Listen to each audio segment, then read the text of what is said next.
Hello मेरे प्यारे दोस्तों। तो यार अगर आप बीटेक के थर्ड ईयर के अंदर है, सीएस है आपकी ब्रांच, और आपको लगता है कि सर इंटर्नशिप करना है, वो भी सर पेड, तो मैं आपको बता दूं एनआईसी यानी कि नेशनल इंफॉर्मेटिक्स सेंटर के अंदर पेड इंटर्नशिप आप लोग कर सकते हैं। और क्या प्रोसेस है, कोई रिटर्न नहीं होने वाला, सिर्फ इंटरव्यू के बेसिस पे होगा। किस तरीके से आपको डायरेक्ट अप्लाई करना है और किस तरीके से वो इंटर्नशिप आपको मिल सकती है फॉर द 2 मंथ। और सब साथ ही इंटर्नशिप कंप्लीट होने के बाद आपको सर्टिफिकेट भी प्रोवाइड किया जाएगा और 10,000 पर मंथ की इंटर्नशिप भी आपको दी जाएगी। सर कैसे फॉर्म फिल कर सकते हैं, क्या क्या क्राइटेरिया है, चलिए मैं आपको बताता हूं। सबसे फर्स्ट, अगर इंटर्नशिप आपको लगता है, एनआईसी के बारे में आप जानते ही होंगे, अगर सीएस ब्रांच के हैं तो National Informatics Centre has been instrumentation and stream government body e governance application. बहुत सारे जो गवर्नमेंट के एप्लीकेशन होते हैं, साइट होते हैं, ये एनआईसी हैंडल करती है, राइट। तो ministry of electronics and information technology के अंदर में आता है, राइट। ओके, ठीक है। एलिजिबिलिटी क्राइटेरिया क्या है, तो दोस्तों आप इंडियन स्टूडेंट होने चाहिए रिकॉग्नाइज्ड यूनिवर्सिटी से, और आपके जितने भी अभी तक सेमेस्टर हुए हैं उनमें 60% से अबव आपके मार्क्स होने चाहिए। आपने बी बीटेक कर रखा हो या एमई एमटेक के फर्स्ट ईयर में हो, आप एलिजिबल हो। एमसीए कर रखा हो तब भी आप एलिजिबल हो। एमएससी इलेक्ट्रॉनिक्स में है तब भी आप एलिजिबल है। एमएससी सीएस में आप एलिजिबल है। एमएससी आईटी में कर रखा है तब आप एलिजिबल है इसके अंदर। Minimum qualification as above shall देखो, बी बीटेक थर्ड ईयर वाले एलिजिबल है। बी बीटेक लेटरल एंट्री जो डिप्लोमा के बाद जाते हैं वो भी अगर थर्ड ईयर में है तो एलिजिबल है। अगर आप एमटेक कर रहे हो, एमएससी कर रखे हो सीएस में, आईटी के अंदर, इलेक्ट्रॉनिक्स के अंदर, तो मैं आपको बता दूं आप फर्स्ट ईयर में है तो भी एलिजिबल है। अगर आपने एमसीए कर रखा है, सेकंड ईयर में है एमसीए वाले, तो एलिजिबल है, फर्स्ट ईयर में नहीं, सेकंड ईयर में एलिजिबल है। और डुअल डिग्री है अगर किसी का तो फोर्थ ईयर में है तो एलिजिबल है। अगर डीओईएससीसी का बी लेवल का है आपके पास डिप्लोमा तो आप एलिजिबल है इसके अंदर। ड्यूरेशन ऑफ इंटर्नशिप क्या होगा, 2 मंथ का इंटर्नशिप होने वाला दोस्तों। Shall be 2 month, extended up to 3 month, 3 month तक एक्सटेंड भी किया जा सकता है।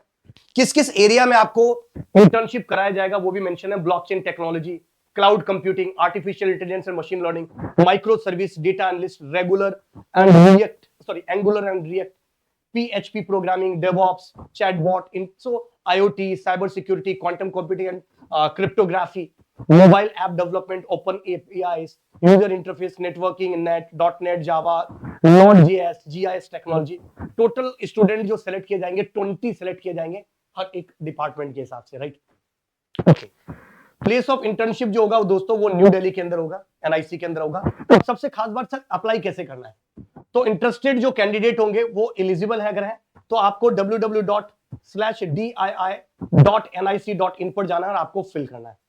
स्टूडेंट को recognised recommendation letter forwarded by the institute, आपके इंस्टीट्यूट जो का लेटर हेड पर एक रिकमेंडेड एक लेटर होगा वो भी आपको सबमिट कराने की जरूरत होगी।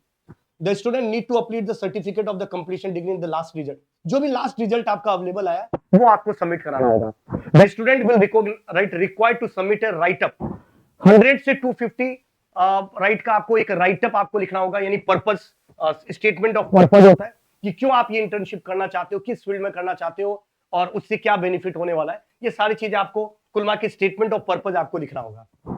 Student have to select the maximum 2 choices. 20 interest दे रखा है, 20 में से मैक्सिमम आप 2 चॉइसेस को आप सेलेक्ट कर सकते हो। Student will be asked to submit a self declared conversation formula of the, पर सीजीपीए के फॉर्म में, तो परसेंटेज को सीजीपीए में कैसे कन्वर्ट या सीजीपीए को परसेंटेज में कैसे कन्वर्ट करते हैं उसका आपके कॉलेज में एक फॉर्मूला होगा, वो फॉर्मूले के बेसिस पे आपको लिखना होगा। सर सिलेक्शन प्रोसेस कैसे होने वाला ये बता दो। The intern will be shortlisted and selected by the respective groups divisions for their concern domain. जो भी कंसर्न डोमेन में होगा वो उसके पास जब आप फॉर्म फिल करोगे वो उसके बेसिस पे सेलेक्ट होगा। For selection for the interns personal और Skype interview may be conducted if deemed necessary. हो सकता है आपका इंटरव्यू भी हो, उसके लिए टीएडी अगर बुलाया जाता है पर्सनल इंटरव्यू के लिए तो टीएडी नहीं दिया जाएगा।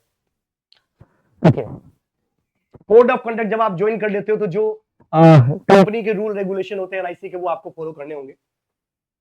मतलब बहुत सारे सीक्रेट प्रोजेक्ट चल रहे होते हैं, लीक नहीं करना है कोई के कुछ, right. Okay, placement every batch of the intern is individual intern. वो इंडिविजुअल इंटर्न है, आप ये मत समझो कि पूरे बैच को एक साथ काम दिया गया, नहीं, आप एक इंडिविजुअल इंटर्न है।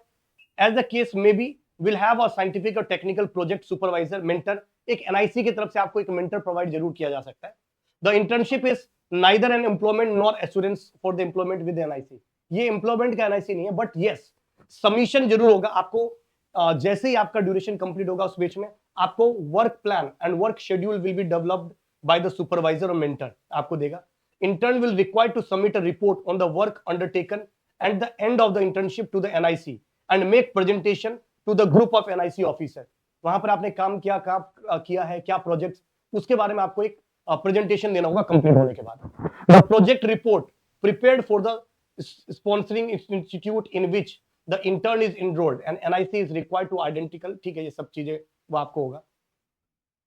The student must furnish a no need certificate, ठीक है, ये सब चीजें तो नॉर्मली होता है। द सर्टिफिकेट बहुत ठीक है। टोकन रिम्यूनरेशन जो मैंने आपको पहले ही बताया 10,000 रुपीज आपको दिया जाएगा, राइट। और ये जब आपने इंटर्नशिप कंप्लीट कर लोगे, प्रोजेक्ट सबमिट करा दोगे, तब आपको दिया जाएगा ये, right. Certificate of the internship. Certificate will be issued by the NIC to the intern on the completion of internship and submission of the report duly countersigned and accepted by the training division NIC. Accept कर लेगा तब होगा। Termination अगर आपने कोई rule regulation नहीं किया तो, फॉलो नहीं किया तो आपको इमीडिएट टर्मिनेट भी कर दिया जाएगा। तो ये मैंने पूरा कंप्लीट बोला है। तो जो बच्चे थर्ड ईयर में पेड इंटर्नशिप को ढूंढ रहे थे, तो आपको मैं बता दूं ये आप लोगों के लिए गोल्डन अपॉर्चुनिटी है। आपको जरूर इंटर्नशिप आपको फिल करना चाहिए, जिससे आपकी सीवी थोड़ी और स्ट्रांग बनती है, as well as government organisation में काम करने का आपको एक एक्सपोजर भी मिलता है। फिर भी अगर आप लोगों की कोई डाउट है, इस वीडियो के कमेंट में जरूर लिखिएगा। Till that, thank you very much, all the very best, जय हिंद दोस्तों।